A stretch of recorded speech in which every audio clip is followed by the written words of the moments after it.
तो नमस्कार दोस्तों, मेरा नाम है प्रशांत शर्मा और आज हम एनालाइज करेंगे वीएसटी इंडस्ट्रीज लिमिटेड को। बात करें तो कंपनी इंडिया में सिगरेट बनाने की तीसरी सबसे बड़ी कंपनी है। कंपनी काफ़ी अच्छा बिजनेस है, कंपनी काफ़ी अच्छे ब्रांड्स होल्ड करती है और आज की इस वीडियो में इसी कंपनी का हम फंडामेंटल एनालिसिस करेंगे और डिटेल में हम कंपनी का फंडामेंटल एनालिसिस करेंगे। सबसे पहले कंपनी का पूरा बिजनेस प्रोफाइल चेक करेंगे, उसके साथ साथ कंपनी पिछले 5 साल के फाइनेंशियल चेक करेंगे, जिससे कंपनी के रेवेन्यू और प्रॉफिट वगैरह में कैसी ग्रोथ है उसके बारे में डिटेल मिल सके। और लास्ट में हम कंपनी की वैल्यूएशन करेंगे कि आज की डेट में कंपनी का जो शेयर प्राइस चल रहा है उसकी अर्निंग के हिसाब से हमें सस्ते शेयर मिल रहे हैं या फिर महंगे शेयर मिल रहे हैं। यानी कि अगर हम आज की डेट में अपना पैसा इस कंपनी में इन्वेस्ट करना चाह रहे हैं तो क्या है सही समय अपना पैसा इन्वेस्ट करने के लिए या फिर अभी हमें वेट करना चाहिए। दूसरी बात, ये जो वीडियो है अपने सब्सक्राइबर्स की डिमांड में बना रहे हैं और अगर आप भी चाहते हैं आपके लिए किसी कंपनी का फंडामेंटल एनालिसिस करें तो हमारे वीडियो के कमेंट बॉक्स में आप उस कंपनी का नाम लिख सकते हैं और हम कोशिश करेंगे कि जल्द से जल्द वीडियो बना के आपको उसके बारे में इंफॉर्मेशन दे दें। और अब हम बात करते हैं अपनी कंपनी वीएसटी इंडस्ट्रीज लिमिटेड के बारे में। बात करें तो कंपनी मेनली सिगरेट्स बनाने का काम करती है, उसके अलावा टोबैको और tobacco related products company India में बनाती है।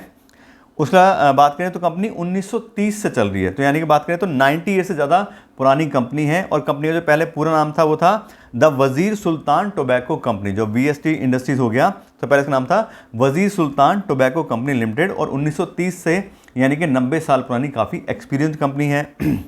दूसरा बताया आपको इंडिया में तीसरी सबसे बड़ी कंपनी है टोबैको और सिगरेट बनाने की। और साथ साथ बात करें तो इंडिया में 10% का काफ़ी अच्छा मार्केट शेयर है जो ऑर्गेनाइज सिगरेट इंडस्ट्री है। फिर बात करें तो company British American tobacco company का एसोसिएट कंपनी है और ब्रिटिश अमेरिकन टोबैको कंपनी इस कंपनी 32% का स्टेक होल्ड करती है। तो एक तरह से बात करें ना तो ब्रिटिश अमेरिकन टोबैको कंपनी जो इसके प्रमोटर्स हैं। फिर बात करें कंपनी के ब्रांड के पोर्टफोलियो की तो कंपनी 5 काफ़ी अच्छे और स्ट्रॉन्ग ब्रांड्स होल्ड करती है। पहला है टोटल, दूसरा एडिशंस, फिर चार्म्स, स्पेशल और मूवमेंट। ये कंपनी के 5 ब्रांड हैं जो काफ़ी अच्छे मार्केट में बिकते हैं। अब सिगरेट पीना अच्छी बात है बुरी बात है वो सबको पता है, लेकिन हम जो कंपनी को एनालाइज करें वो सिर्फ बिजनेस पॉइंट ऑफ व्यू से कर रहे हैं। हमारे से कोई प्रमोशन नहीं कि सिगरेट पीनी अच्छी बात है, सिगरेट पीना बिल्कुल गलत बात है, नहीं पीनी चाहिए। तो वो सारी चीज़ें हैं। दूसरी बात करें कंपनी के ब्रांड से रिलेटेड तो अभी कंपनी ने न्यू लॉन्चेस भी करे हैं और फाइनेंशियल 2023 में कंपनी ने 3 नए वेरिएंट निकाले हैं। उसमें है total royal twist, total active mint और टोटल रिफ्रेश। ये कंपनी 2023 में जो है 3 नए अपने ब्रांड के वेरिएंट्स में निकाले हैं। फिर बात करें कंपनी के जोग्राफिकल रेवेन्यू ब्रेकअप की, कंपनी को इंडिया से और दूसरे एक्सपोर्ट से कितना रेवेन्यू आता है, तो कंपनी को मेनली रेवेन्यू इंडिया से आता है 90% का और 10% कंपनी जो अपना माल है वो एक्सपोर्ट भी करती है। फिर बात करें कंपनी की मैन्युफैक्चरिंग फैसिलिटीज़ की तो इंडिया में कंपनी के पास 2 फैक्ट्रीज़ हैं और कंपनी के 6 रीजनल ऑफिस हैं और पूरे साल में जो इनकी फैक्ट्रीज हैं वो लगभग 5000 टन के आसपास जो है वो tobacco as a raw material consume करती हैं। तो काफ़ी अच्छी फैसिलिटीज़ भी कंपनी के पास में है। फिर बात करें कंपनी के शेयर होल्डिंग पैटर्न्स की तो प्रमोटर्स के पास में कंपनी के 32% शेयर हैं, एफआई ने कंपनी में 2% का स्टेक लिया है 2% ओनली और डीआई ने 13% का स्टेक इसमें लिया हुआ है और पब्लिक के पास में सबसे ज़्यादा शेयर है 53% के। तो कुल मिला के तो एफआईडीआई ने 15% का इन्वेस्टमेंट किया है, पब्लिक के पास सबसे ज़्यादा शेयर है 53% के और 32% जो शेयर है कंपनी के प्रमोटर्स के पास में है। तो सभी लोगों ने अपना अच्छा खासा इन्वेस्टमेंट इस कंपनी में किया हुआ है। तो कुल में बात करें तो काफ़ी अच्छा बिजनेस प्रोफाइल है बिजनेस पॉइंट ऑफ व्यू से, क्योंकि कंपनी ऐसे सेगमेंट में काम करती है टोबैको के जहाँ पे इंडिया में मार्केटिंग अलाउ नहीं है। तो नया जो कंपटीशन है वो जल्दी से नहीं आ सकता है। जो पुरानी कंपनियाँ चल रही हैं जो उनका मार्केट स्टेक है वो काफ़ी सिक्योर है, तो उस हिसाब से बात करें तो काफ़ी अच्छा बिजनेस है। दूसरी बात कि सिगरेट की बात करें तो हैबिचुअल है ये, अगर एक बार लत पड़ जाती है तो लोग लेते रहते हैं, तो वही चीज़ें कंपनी का बिजनेस भी उस हिसाब से चलता रहता है। तो उस पॉइंट ऑफ व्यू से बात करें तो काफ़ी अच्छा बिजनेस कंपनी होल्ड करती है। कंपनी के फाइनेंशियल्स के बारे में कि पिछले 5 साल में कंपनी के प्रॉफिट और रेवेन्यू वगैरह में कैसी ग्रोथ आई है उसके लिए पिछले 5 साल कंपनी का फाइनेंशियल डेटा चेक करते हैं। और यहाँ पर देखिए कंपनी का सबसे पहले रेवेन्यू तो 2020 में कंपनी थे 1240 करोड़ के आसपास, फिर 2021 में कम हो गए, लेकिन फिर देखें तो 2022, 23 और 24 इसमें कंपनी ने काफ़ी अच्छे से अपने रेवेन्यू इंक्रीज़ करे हैं। 2022 में बात करें तो 1180 करोड़ के आसपास कंपनी रेवेन्यू थे, फिर 2023 में 1300 करोड़ हो गए और 2024 देखें तो 1420 करोड़ हो गए। तो पिछले 3 साल में कंपनी ने काफ़ी अच्छी ग्रोथ अपने रेवेन्यू दिखाई है। लेकिन कुल में बात करें तो बहुत ज़्यादा ग्रोथ फिर भी कंपनी के रेवेन्यू में नहीं है, क्योंकि मार्केट स्टैग्नेंट है, उतनी मार्केट है और बहुत ज़्यादा बात करें तो कंपनी का मार्केट शेयर भी नहीं है, 10% का मार्केट शेयर है। तो लगभग उतने ही कंपनी के रेवेन्यू आ रहे हैं 1200-1300 करोड़ के आसपास हर साल। फिर बात करें कंपनी के ऑपरेटिंग प्रॉफिट की तो कंपनी काफ़ी अच्छा ऑपरेटिंग प्रॉफिट मार्जिन मैनेज कर रही है। इसमें बात की थी पहले भी कि कोई कंपटीशन नया आ नहीं सकता जल्दी से, तो कंपनी काफ़ी अच्छा मार्जिन होल्ड करती है जितनी भी टोबैको कंपनी है। इसकी बात करें तो पिछले 5 साल की एवरेज देखें तो 32% काफ़ी अच्छा ऑपरेटिंग प्रॉफिट मार्जिन है। तो क्लियर पता लग रहा है कंपनी अच्छे से अपना सस्ता रॉ मटेरियल लेती है और महंगे दामों पे अच्छे प्राइस पे अपना सेल्स करती है, तो अच्छा प्रॉफिट मार्जिन कंपनी को मिल रहा है।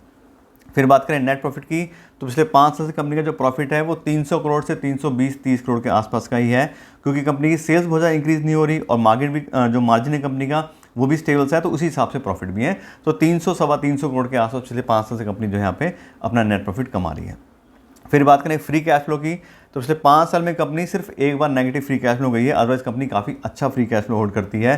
5 साल का हमने इसका 10 साल का भी डेटा चेक किया तो सिर्फ एक बार कंपनी 2023 में नेगेटिव फ्री कैश फ्लो गई है। उसका जो रीज़न है मेनली वो है कि जो कंपनी कैपिटल एक्सपेंडिचर अपने करती है वो नॉर्मली 50 करोड़ 40 करोड़ के आसपास होते थे, लेकिन 2023 में कंपनी ने नए वेरिएंट जैसे हमने बताया था आपको लॉन्च करे हैं और काफ़ी दूसरी खर्चे भी कंपनी करे थे।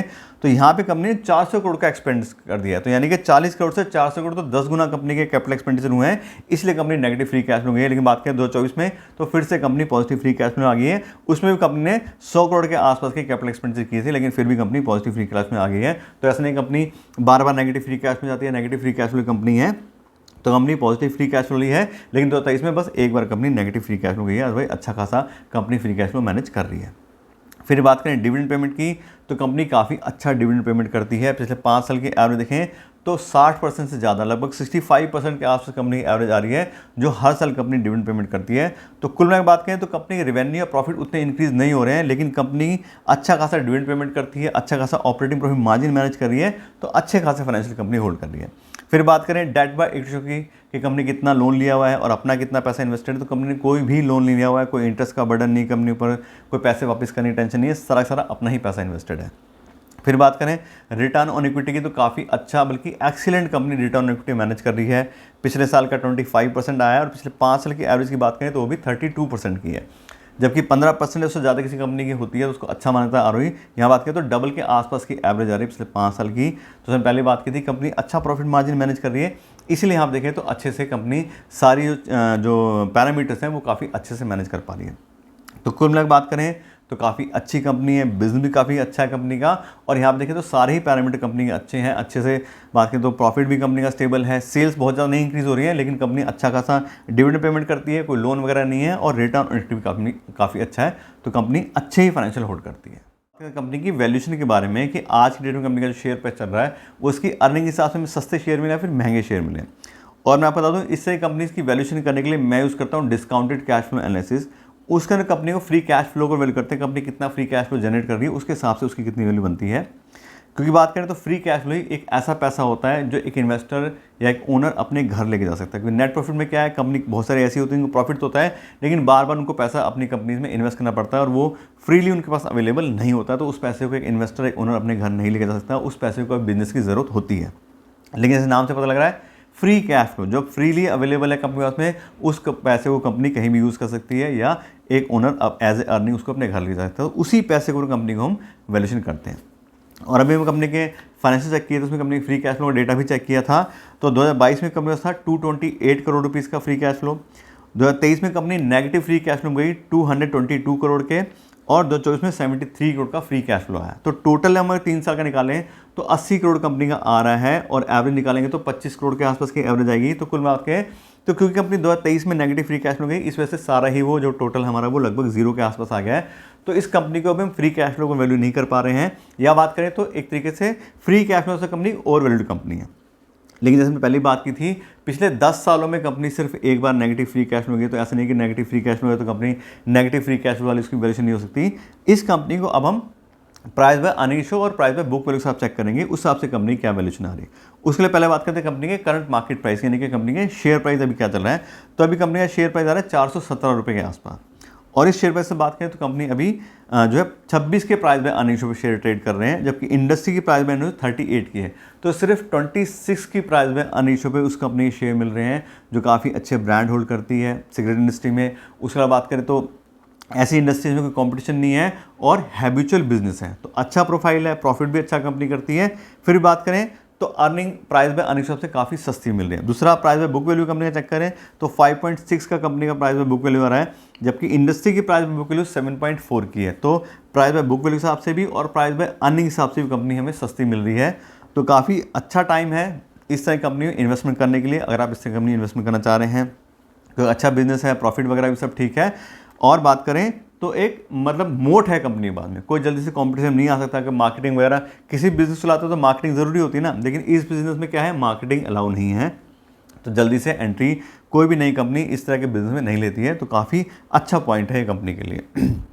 तो इससे बात करें तो काफ़ी अच्छा समय है, अगर आप इससे कंपनी इंटरेस्ट रखते हैं तो और थोड़ा रिसर्च कीजिए और फिर आप डिसाइड कीजिए आप कंपनी से इन्वेस्ट करना नहीं करना। हमने जो आपकी डिटेल दी है, हमारी तरफ से ऐसा कोई रिकमेंडेशन नहीं है कि आपको इस कंपनी इन्वेस्ट करना ही करना। दूसरी बात, अगर आपने ऑलरेडी अपना पैसा इस कंपनी इन्वेस्ट किया है तो बिल्कुल इन्वेस्टेड रहिए, कोई दिक्कत नहीं है। आप देखिए वो बिजनेस ऐसा कि लॉन्ग टर्म से चल रहा है, 90 साल से तो कंपनी चल रही है, प्रमोटर्स में अच्छा खासा स्टेक लेके बैठे हैं, तो बिल्कुल हमारे लिए भी एक अच्छा ऑप्शन हो सकता है। तो इस तरह से बात करें तो कंपनी के बारे में कोई डिटेल नॉलेज दे दी है। आशा करते हैं वीडियो अच्छी लगी होगी। अगर आपकी वीडियो अच्छी लगी हो तो लाइक और शेयर जरूर कीजिएगा, और अगर आप मेरे चैनल पर नए हैं तो मेरे चैनल को सब्सक्राइब कर लीजिएगा। Thank you so much.